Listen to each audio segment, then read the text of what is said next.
안녕하세요. 오늘도 사연살롱을 찾아주셔서 감사합니다. 저는 얼마 전 세상에서 가장 믿고 의지하던 사람한테 철저하게 뒤통수를 맞게 된 한 여성입니다. 평범한 아내이자 엄마였던 저에게 그런 일이 일어나다니 얼마나 충격적이었는지 몰라요.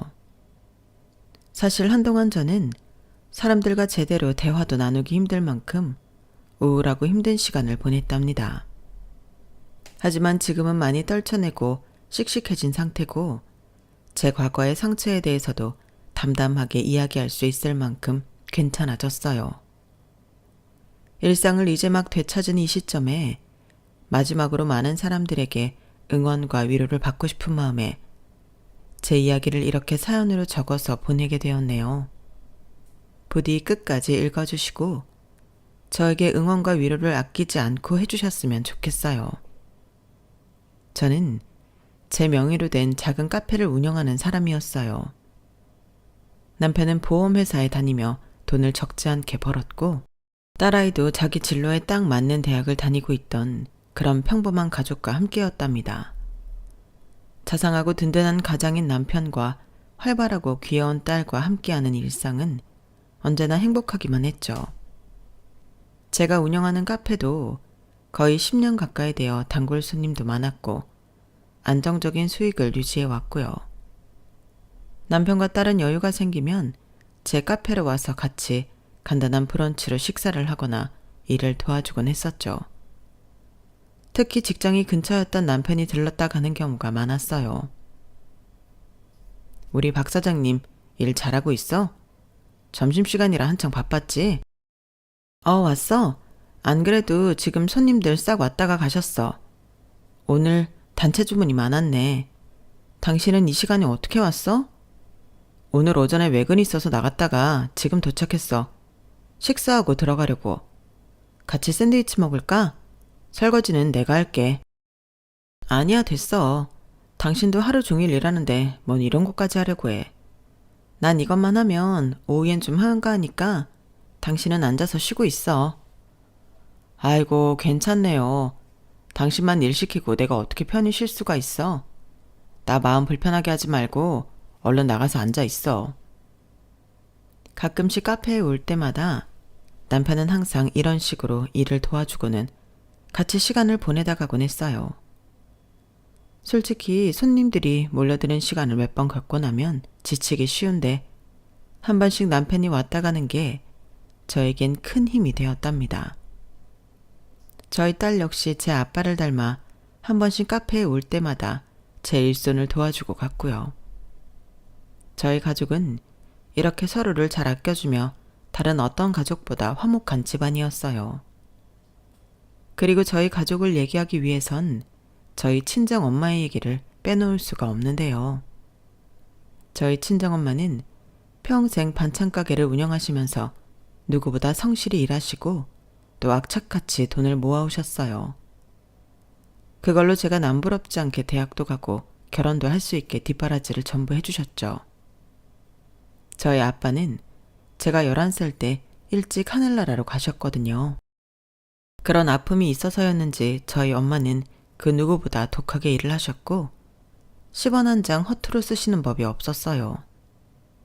저도 아이를 낳고 키우다 보니 저희 친정엄마가 절 키우기 위해 얼마나 고생하셨는지 조금이나마 알게 되었고 저도 삶에 여유가 생긴 뒤로는 틈틈이 엄마를 챙겨드리려고 애썼죠. 하지만 엄마는 나이가 지긋이 들어서도 소소한 정성은 받으시되 절대 사치를 허용하는 법이 없으셨어요. 엄마, 이번에 어버이날에는 호텔 디너 예약했어. 생각해보니 엄마한테 한 번도 근사한 식사를 대접한 적이 없는 것 같아서. 거기가 음식도 음식이지만 뷰가 그렇게 멋있다고 하더라고. 호텔 디너라고? 그거 뭐 한 끼에 몇십만 원씩 하는 거 아니야? 입에 들어가서 나오는 건 다 똑같은데 무슨 밥 한 끼에 그렇게 돈을 많이 쓴단 말이냐? 혜진이 너 거기 얼른 취소해라. 음식이 건강하기만 하면 됐지 비쌀 필요까지 있어? 이 정도는 그렇게 비싼 거 아니야, 엄마. 나도 카페 잘 되고 있고 우리 그이도 이번에 성과급 정말 많이 받았어. 엄마한테 한 번도 그렇게 좋은 거 못 해줘서 그래. 난 됐다. 그냥 집에서 집밥만 먹어도 충분하다. 안 그래도 신서방이랑 수빈이도 바쁜데 어버이날이라고 시간 내주는 것만으로도 괜찮아. 그 돈 있으면 적금을 들든 아니면 모아서 땅을 사든지 해라. 쓸데없는 데 쓸 생각 말고. 엄마, 어버이날 챙겨주는 게 뭐가 쓸데없다는 거야. 나도 엄마한테 좋은 거 해드릴 능력 된다니까. 아우, 내 선물로 왜 내가 싫어하는 걸 해준다고 그래. 난 그렇게 쓸데없이 비싸기만 한 거 딱 질색이야, 질색. 너 엄마가 말할 때 잘 새겨들어. 지금 좀 여유 있다고 그렇게 사치 부릴 생각 말고 돈이라는 건 있을 때 더 악착같이 모으고 불려야 해. 알았어? 아우, 알아서 잘하고 있어. 이런 호텔 디너는 1년에 한 번도 갈까 말까 한데 이 정도가 대체 뭐가 사치라는 거야. 엄마한테 잘 해드리려고 해도 매번 조금만 돈이 많이 들어갔다 싶으면 거절을 하시니 저는 그게 늘 속상했었죠. 그리고 그 문제로 엄마랑 여러 번 다투기도 했었어요. 그럴 때마다 야속하게도 남편은 제 편이 아닌 엄마 편을 들곤 했고요.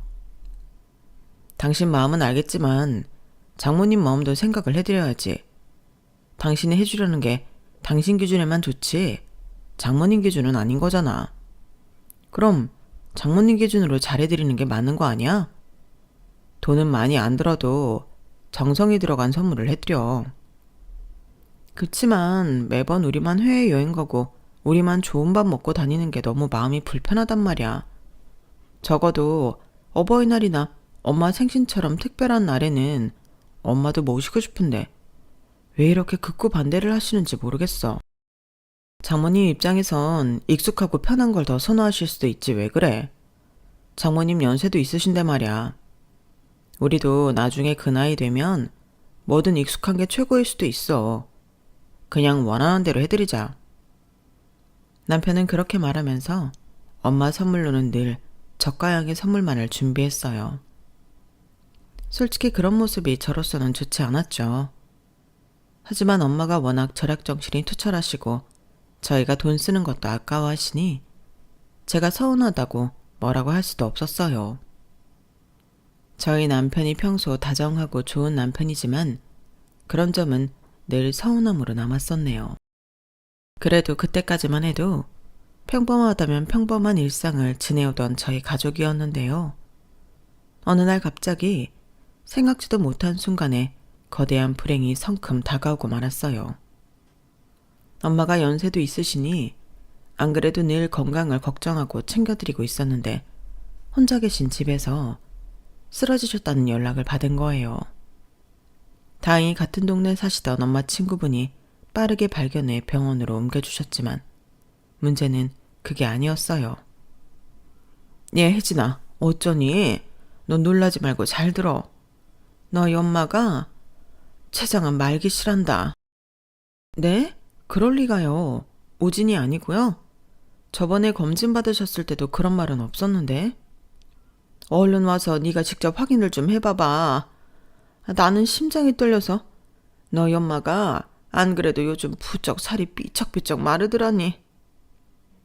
저는 정신없이 병원에 도착했고 몇 번이나 따지고 물어도 의사로부터 같은 대답을 들을 수밖에 없었어요. 췌장암은 일반적인 건강검진만으로는 초기에 찾아내기가 쉽지 않다고요. 뒤이어 도착한 가족들도 모두 할 말을 잃은 채 눈물을 지을 수밖에 없었습니다. 그런데 도리어 엄마는 정말 초연한 모습이었어요.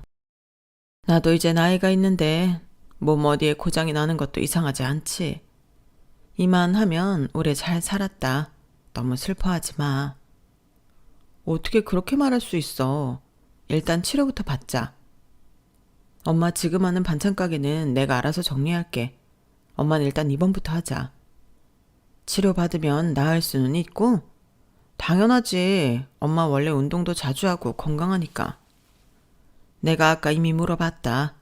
치료하면 낫는 병이긴 하냐고. 의사 선생님도 모른다고 하는 걸 네가 어떻게 알아. 혜진아, 난 치료받고 싶지 않아. 그럼 이대로 그냥 있겠다는 거야? 의사가 고작 1달 얘기했어, 1달. 그럼 1달 후에 네 아빠한테 가서 내가 우리 딸 잘 키우고 왔다고 하면 되지. 괜히 희망도 없는 치료받으면서 죽는 이만 못하게 사는 것보다 엄만 그냥 좀 쉬고 싶다.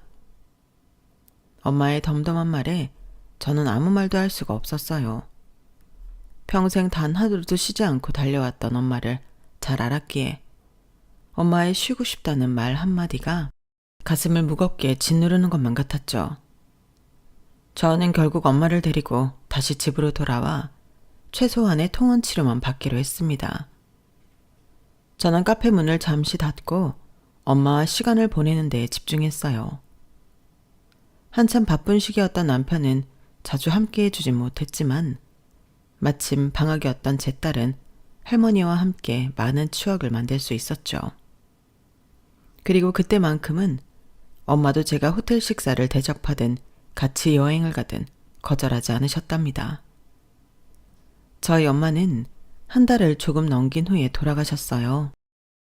남들은 3개월 판정을 받아도 1년, 2년을 살기도 한다는데 저희 엄마한텐 해당하지 않는 얘기였죠. 마음의 준비를 할 시간이 있었긴 해도 1달은 너무나 짧았습니다. 엄마의 임종을 지키고 장례를 치르면서 저는 몸 안에 있는 수분이 전부 사라질 만큼 펑펑 울었어요. 엄마는 가시는 길마저 제 걱정을 한가득 하셨죠. 혜진아, 마음 단단히 먹어야 한다. 이젠 네가 수빈이도 챙기고 너 스스로도 챙겨야 해.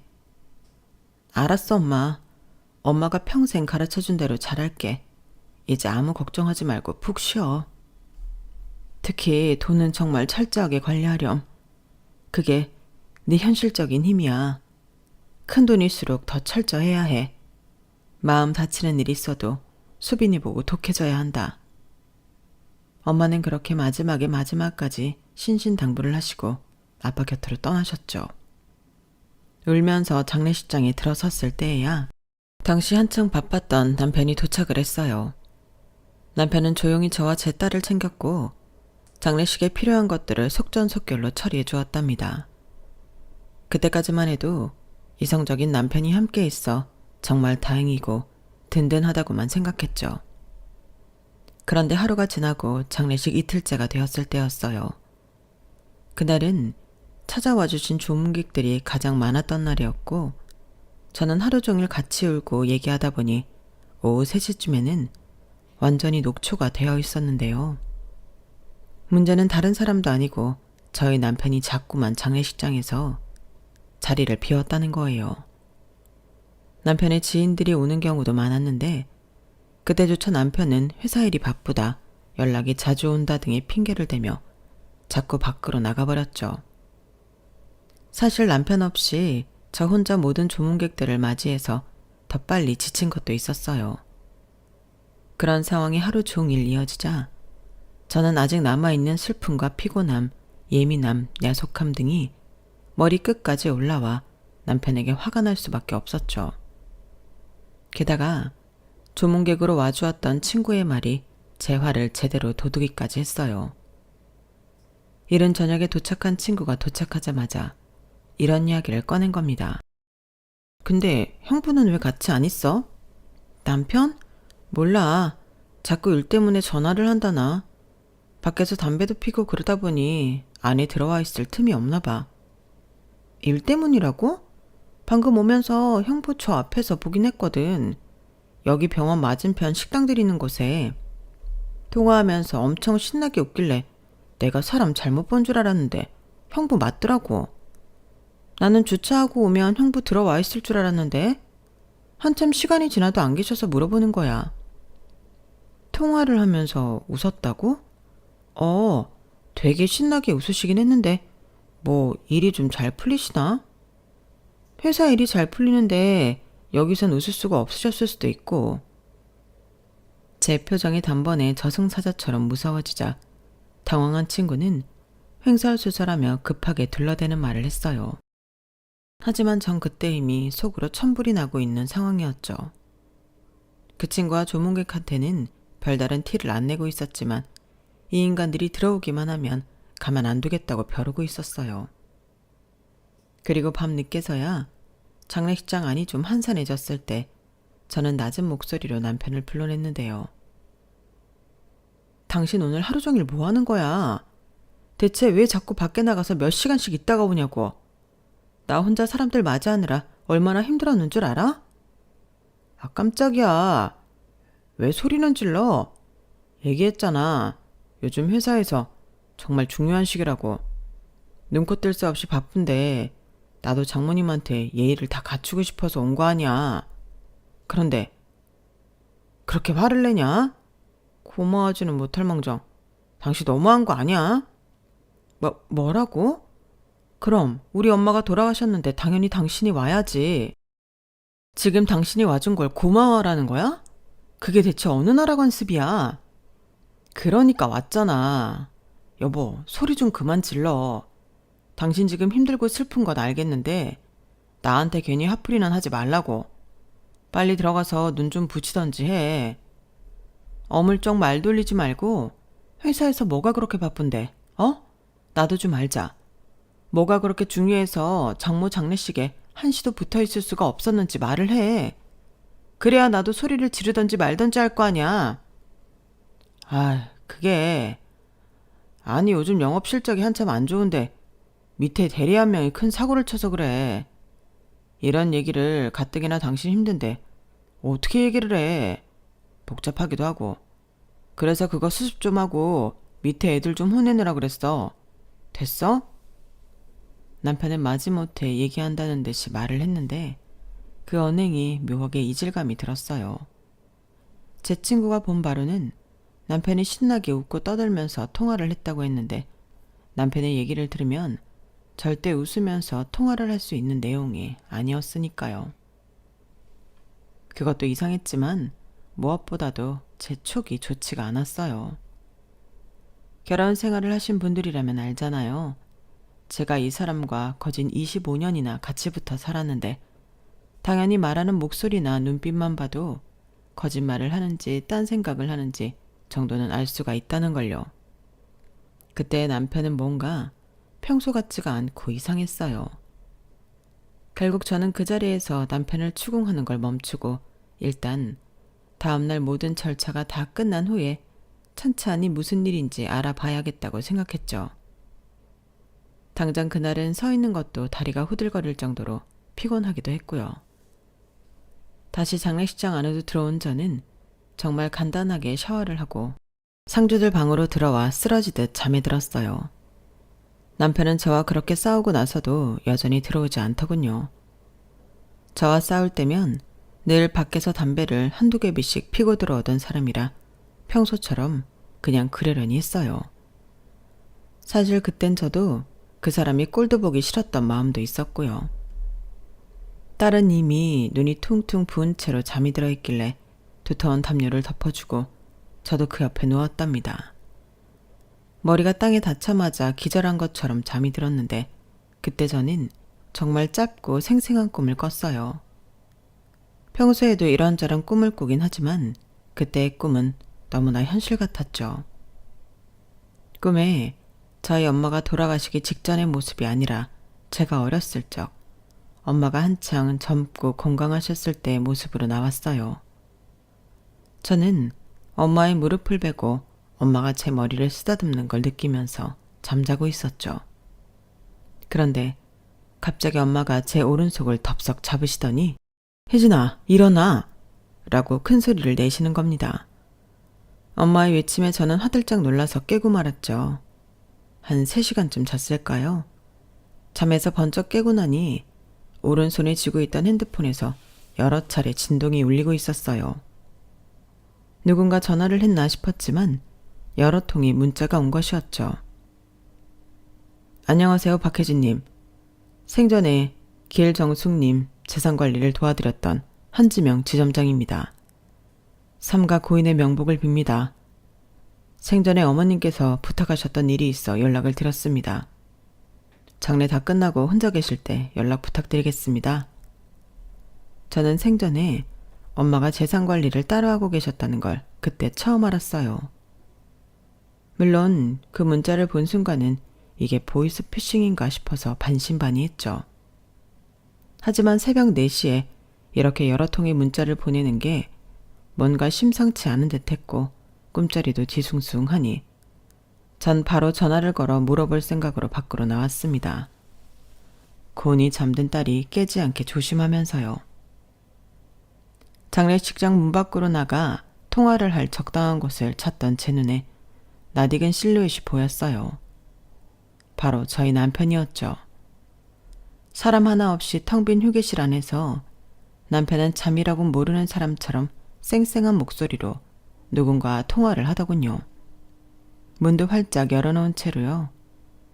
저는 별 생각 없이 그런 남편에게 다가갔다가 너무나 충격적인 말 한마디에 그만 발길이 뚝 멈춰버렸어요. 장모가 일찍 죽어서 돈 굳었어. 제 귀를 의심할 정도로 엄청난 말을 뱉으면서 남편의 얼굴은 더없이 환했어요. 저는 본능적으로 몸을 숨겨야 한다는 생각이 들어 휴게실 뒤편의 구석진 곳으로 얼른 몸을 숨겼습니다. 다행히 해도 들지 않고 가로등도 없는 어두운 곳이라 상복을 입고 있던 제가 숨기엔 최적의 장소였죠. 남편은 제가 엿듣고 있다는 사실은 까맣게 모른 채 계속 하하 웃으며 통화를 이어나갔어요. 그니까 죽기 전에 돈을 얼마나 많이 쓰고 갔는지 아주 아까워 죽는 줄 알았다니까. 그래도 한 달 정도만 살다 가서 다행이지. 아주 재산 다 거덜내는 줄 알았어. 그러니까. 와이프? 와이프는 절대 모르지. 와이프가 장모 돈에 대해서 알면 정말 큰일 나. 평생 길바닥에서 반찬 장사만 하던 무식한 노인네라 아무것도 모를 줄 알았건만. 그렇게 큰 재산이 있을 줄 누가 알았겠어. 아니야. 운때가 잘 맞아서 그렇게 돈을 불렸을지언정 전문적으로 관리받거나 그러진 않았을 거야. 전문적으로 관리받으려면 누군가를 돈 주고 부려야 하는데 엄청나게 구두쇠였거든. 그래. 너무 걱정하지 말고 기다리고 있어. 그래 알았어. 그렇게 전화를 끊고 남편은 콧노래까지 부르며 핸드폰을 잠시 뒤적거리더니 이내 휴게실 밖으로 나갔죠. 저는 충격적인 남편의 실체를 목격하고 그 자리에서 주저앉아 버렸어요. 방금 제가 보고 들은 남편의 모습이 현실 같지가 않아서 그저 멍하니 앉아 있었죠. 얼마 지나니 손끝과 발끝에 핏기가 사라지고 차갑게 냉기가 돌기 시작하더군요. 그러다 불현듯 조금 아까 꿈속에서 엄마가 일어나 하고 외치시던 그 목소리가 떠올랐죠. 저는 다시 두 다리로 일어섰습니다. 그리고 최대한 병원과 멀어지면서 아까 문자를 보낸 사람한테 전화를 걸었어요. 통화 연결음이 한참 울린 뒤에야 상대방이 전화를 받더라고요. 여보세요? 박혜진님? 네, 제가 박혜진이에요. 조금 아까 문자 주셔서 연락드렸어요. 누구세요? 아직 장례식 안 끝나지 않았나요? 끝나고 연락달라고 말씀드렸는데. 지금 혼자예요. 장례식장이랑 멀리 떨어져 있고 주변에 아무도 없어요. 대체 누구시죠? 저희 엄마랑은 어떻게 하는 사이세요? 문자에서도 말씀드렸다시피 저는 길정숙님 재산을 담당하고 있던 한지명 지점장이에요. 어머님이 생전에 재산이 정말 많으셨다는 거 알고 계시죠? 저희 엄마가요? 돈을 허투루 쓰는 분은 아니셨지만 재산이 얼마나 많길래. 아니요. 전 잘 몰랐어요. 어머님은 오랜 기간 동안 저희 은행 VIP셨어요. 저랑은 굉장히 오래된 사이고요. 사실 이런 개인적인 부탁은 들어드리면 안 되는데 어머님이 지난주에 오셔서 정말 급하게 부탁을 하고 간 내용이라서요. 지난주요? 일단 장례식 끝나자마자 빠른 시일 내로 저희 은행 방문해 주세요. 꼭 전달해드려야 하는 문서가 있거든요. 오실 땐 신분증이랑 도장 꼭 지참해 주시고 남편분한테는 절대 말씀하지 마시고요. 알겠죠? 남편에게는 말하지 말라는 그 사람의 말에 저는 정신이 더 또렷해지는 듯 했어요. 저는 전화를 준 사람한테 알겠다고 대답을 하고 조용히 다시 장례식장 안으로 들어왔습니다. 어느새 해가 다 떠서 밝아진 상태였고 남편은 그 안에서 절 기다리고 있었어요. 의아한 눈빛으로 어디 갔다 왔냐고 묻길래 속이 답답해 주변 산책 좀 했다며 대충 얼버무렸죠. 남편을 보면 자꾸 몇 시간 전에 들었던 통화 내용이 떠올라 똑바로 쳐다볼 수가 없었어요. 제가 자꾸 남편을 피하니 남편은 전날 저녁에 싸웠던 것 때문에 제가 그러는 줄 알더군요. 전 차라리 잘 됐다 싶어서 계속 화난 척을 유지했어요. 오전부터 일찍 저희 가족들은 분주하게 움직이며 예정된 절차에 따라 장례식을 모두 마치게 되었어요. 다른 친척분들과 마지막 인사를 끝으로 헤어진 뒤 남편은 제 눈치를 살살 살피다가 다시 회사에 가봐야 한다며 저와 딸만 납골당에 내버려둔 채 가버렸죠. 그리고 저는 그 틈을 타서 얼른 딸을 집에 데려다 준 뒤 어제 연락받았던 그 은행으로 향했어요. 신분증과 도장을 들고 은행에 가서 제 이름을 말씀드리자 저와 통화했던 지점장이 얼른 나와서 절 데리고 조용한 방으로 들어가더군요. 안내에 따라 고급스러운 가죽 소파에 앉으니 지점장은 저에게 두터운 봉투를 하나 건넸어요. 이게 뭔가요? 이게 지난주에 길정숙님께서 제게 부탁하신 내용입니다. 반드시 본인에게만 전달하라고 하셨고 혼자만 내용을 확인해야 한다고 하셨어요. 이런 건 개인 금고에 보관하셨어야 하는데 집은 믿을 수가 없다고 저한테 따로 부탁하신 거예요. 이것도 길정숙 씨가 박혜진님께 남기는 유산 중 일부라고요. 전 잠시 자리를 비켜드리겠습니다. 내용 한번 확인해 보시죠. 그 말을 끝으로 그분은 정말로 절 두고 잠시 밖으로 나가셨어요. 전 떨리는 손으로 봉투를 열어 안의 내용물을 확인해 보았어요. 그리고 봉투 안에서 쏟아지는 수많은 진실에 경악할 수밖에 없었습니다. 그 안에는 각종 서류와 사진들이 한 뭉텅이로 가득했는데 전부 남편과 관련된 내용들이었죠.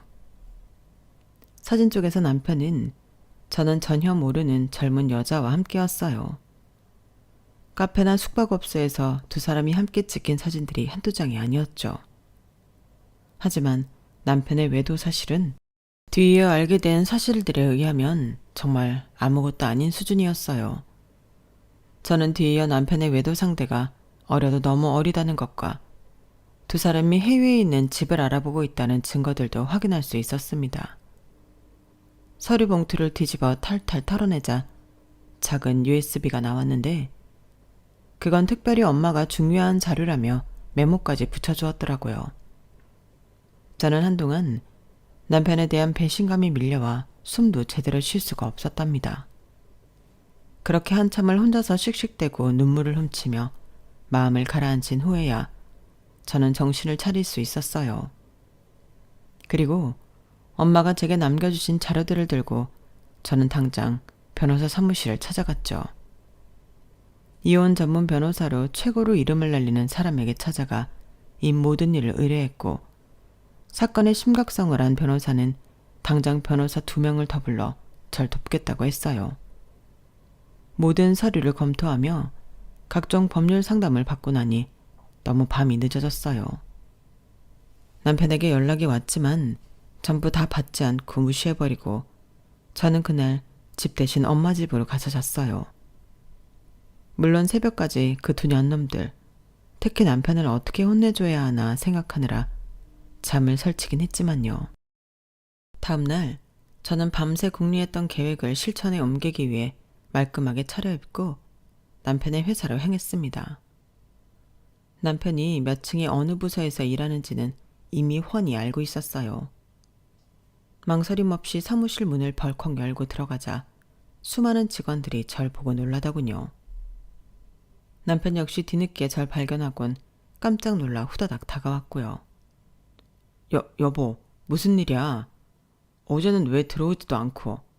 일단 할 말 있으면 나가서.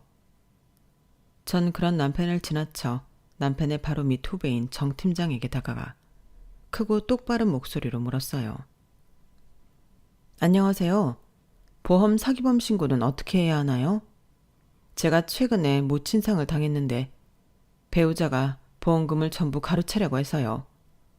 네? 사모님이요? 사모님이 배우자라면... 여보, 지금 뭐 하는 거야? 갑자기 일터로 찾아와서 그게 무슨 뚱딴지 같은 소리냐고. 아, 맞다. 정 팀장님, 하나만 여쭤볼게요. 요즘 이희가 회사 일이 그렇게 눈코 뜰 새 없이 바빴다던데 사실인가요? 저희 엄마 장례식장에서도 하루 종일 핸드폰만 붙들고 있을 만큼 그렇게 정신이 없었다면서요? 남편의 표정은 실시간으로 창백해지기 시작했고 처음에 당황한 채로 눈치만 보던 정 팀장은 오히려 빠르게 이성을 되찾은 것 같았어요. 그렇지만 묻는 말에 대답은 빨리 안 나오길래 저는 질문의 대상을 바꿨습니다. 정 팀장 근처에 앉아있던 어린 사원한테 말이죠. 대신 대답해 보시겠어요? 최미연 씨. 요즘 그렇게 회사 일이 바빴나요? 아님 그쪽이랑 제 남편만 그렇게 바빴나요? 네? 아니 저는... 여보, 일단 나와. 여기 이렇게 함부로 들어올 곳 아니야. 다들 미안해. 이 사람이 이제 막 장모 장례식을 마쳐서 힘들어서 이래. 얼른 나와. 우리 엄마 보험사에 전화를 49통을 했더라고 당신이. 당신이 보험회사 다닌 게 몇 년인데 대체 왜 그렇게 전화를 많이 한 거야? 그리고 여기 최미연 씨랑은 한 200통 넘게 전화를 하고 말이야. 이 최미연 씨랑 할 일이 그렇게 많았어? 대체 무슨 소리를 하는 거야? 지금 이거 다 명예훼손이라고 여보. 이러지 말고 일단 나오라니까. 왜 명예훼손이야? 와이프가 남편 회사에 관련해서 질문도 못해? 그리고 당신이 항상 정 팀장 유능하다고 칭찬했잖아. 약삭 빠르고 후시탐탐 당신 자리 노리면서 일 중독자처럼 일한다며. 당신이야말로 방해하지 말고 나가고 싶으면 당신이 나가. 난 정 팀장한테 상담받고 싶으니까. 남편이 뭐라고 더 말하기 전에 저는 준비했던 음성 파일을 그 자리에서 틀어버렸어요. 아니 제가 땡땡 보험사 직원이라니까요. 그러니까 저희 장모님 일이니까 이러는 거 아닙니까? 예, 저도 절차 다 알죠. 근데 저희 와이프는 일반인이라 보험 관련해서는 전혀 몰라요. 그러니까 수령인을 저로 변경하기로 한 거고요. 아우, 절차 복잡한 거 압니다. 알아요. 저희 장모 서류 보낼 거니까 처리만 좀 해주시라고. 어? 여보세요. 아니, 저번에 제가 연락을 몇 번을 드렸는데 수령인 변경을 왜 아직도 안 하셨어요? 본인 확인? 아우, 진짜. 본인 확인 그래서 했어요, 안 했어요? 내가 하지 말랬잖아. 가뜩이나 암 때문에 힘든 노인 이런 복잡한 일로 괴롭히고 싶어요? 내가 보낸 서류는 확인했어요. 도장이랑 다 찍어서 보내드렸잖아. 그게 본인 확인이지 뭐야. 얼른 빨리빨리 처리 좀 합시다. 예? 남편은 허겁지겁 제 손에서 핸드폰을 뺏어가 녹음을 꺼버리더니 경악하는 표정으로 절 쳐다봤어요. 하지만 더 이상 어떤 말도 하지 못하고 입모양만 뻐끔대고 있었죠. 전 다시 제 핸드폰을 낚아채와서 남편을 노려보며 말했습니다. 왜? 더 할 말 있어? 엄마가 시한부 판정받고 아파서 그러고 있는 동안 당신은 아주 부지런도 했더라. 엄마 서류 뒤져서 보험 수령자 변경도 하고 어린 년이랑 바람도 피고 해외로 튈 준비까지 하고. 당신이 얼마나 난리를 쳤으면 보험사에서 직접 우리 엄마한테 연락을 했다더라. 사위를 보험금 수령인으로 바꾸는 게 맞냐고 말이야. 엄마가 그렇게 아프신데 그 연락 받고 얼마나 황당했겠니? 어? 당신이 우리 엄마한테 그래도 되는 거야? 우리 엄마가 당신한테 어떻게 해줬는데? 천의 고아인 당신 기 안 죽이기 싶다고 결혼식 때 인사도 안 받으셨던 분이야. 당신 아직 대리였을 적에 차 사고 냈던 거 그 보상금 다 갚아준 것도 우리 엄마였다고. 어떻게 인간이 탈을 쓰고 이딴 짓거리를 해? 고작 30이랑. 얘가 우리 딸이랑 고작 7살 차이 나는 건 자각하고 있니? 어? 우리 엄마가 가시기 전에도 얼마나 기가 찼을지 생각하면. 그 입 안 닥쳐? 당신이 보험을 알아? 내가 이 방면에선 빠삭하니까 대신 처리해주려고 한 거 아니야. 이 와중에도 핏대를 세우며 화를 내는 남편의 모습에 저는 저도 모르게 있는 힘껏 남편의 뺨을 내리쳤어요. 깜짝 놀란 남편의 얼굴에 저는 2번 더 손을 날렸죠. 당신이야말로 더러운 입 닥쳐.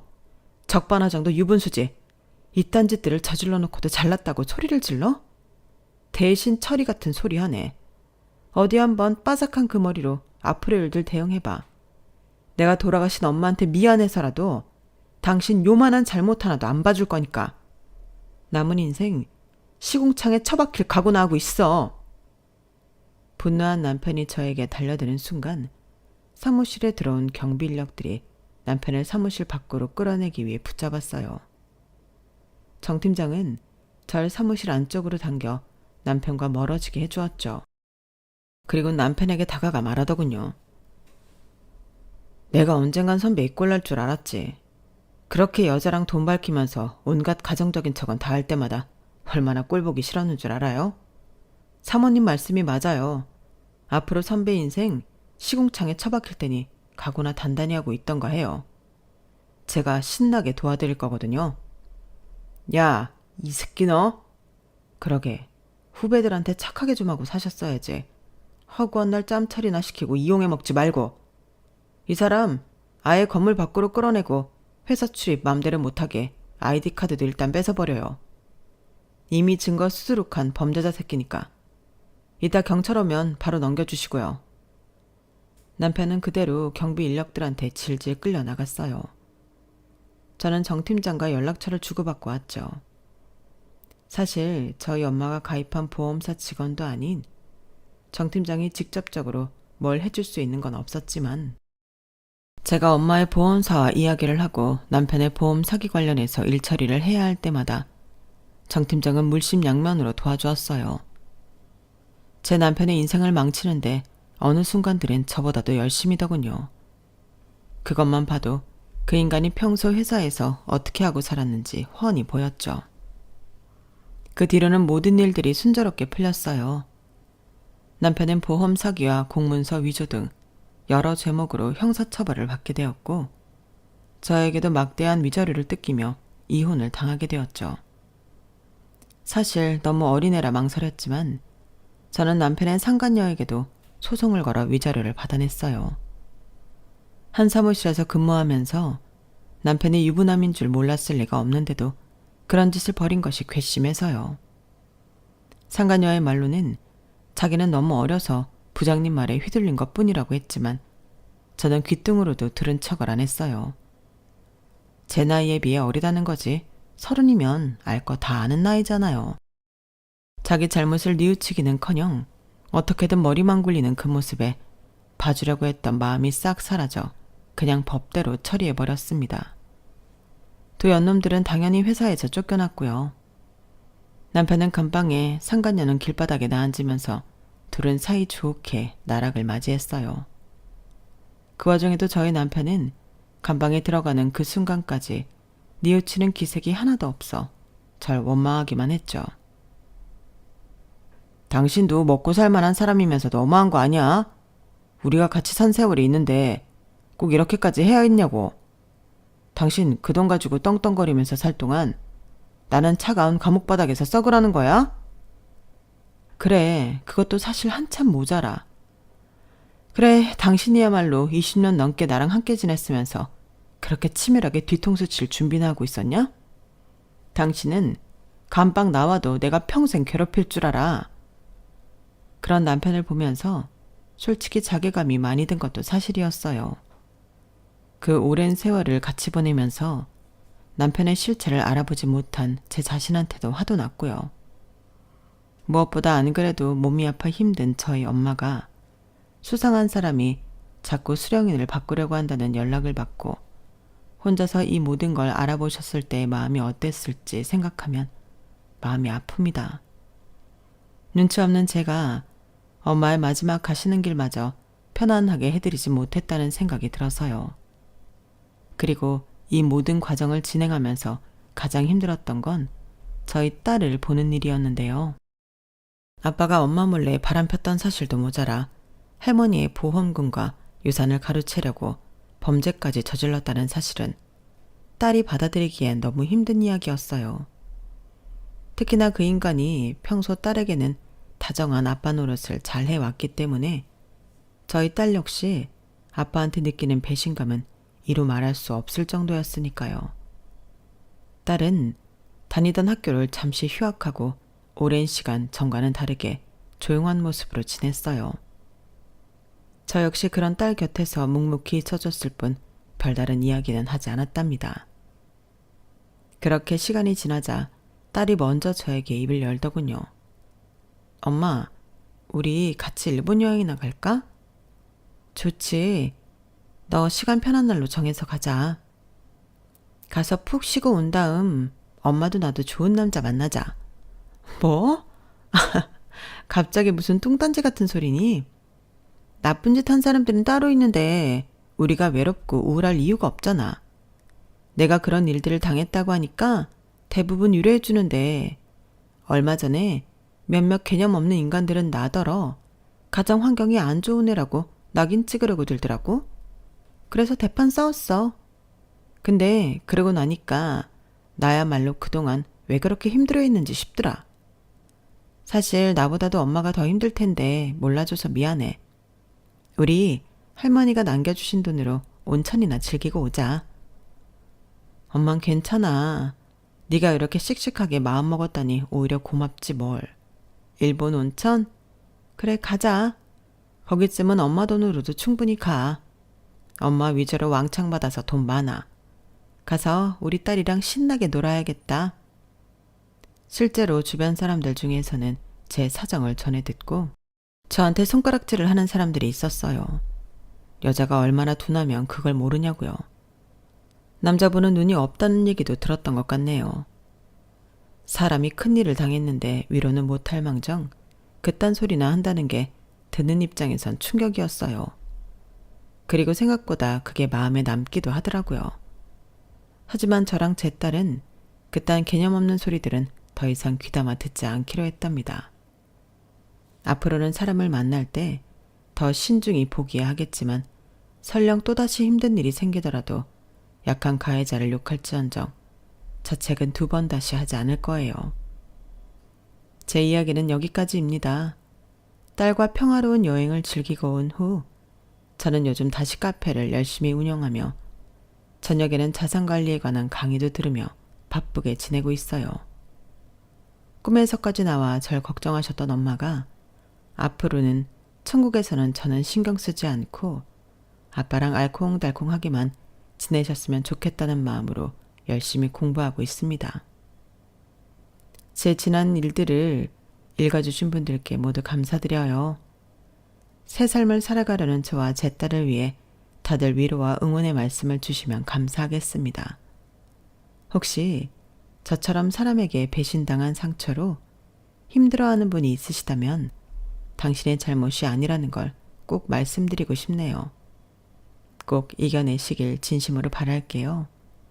모두 행복하세요. 감사합니다. 여러분, 사연 댓글에 응원과 현명한 조언 부탁드려요. 좋아요와 구독은 저에게 큰 힘이 됩니다. 오늘도 좋은 일 가득하세요.